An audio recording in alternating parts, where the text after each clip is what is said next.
Nabitak ang bahagi ng isang tulay sa SCTEX kahapon matapos lumampot ang pundasyon nito dahil sa pag-aragasan ng tubig sa ilog. Kaya ngayon nagpapatupad ng rerouting sa lugar. May news to go si Lea Alves.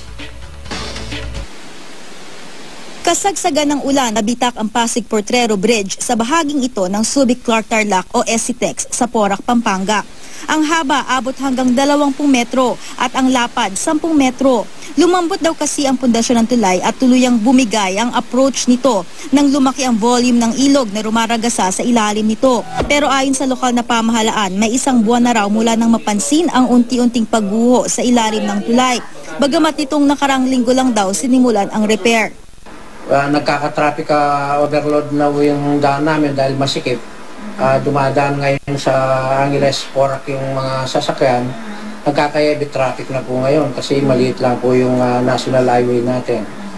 Bago pa man bumigay, hindi na raw pinadaanan ang bahagi ng tulay nang mapansin daw ng highway patrol ng SCTEX ang pagtaas ng tubig sa ilog.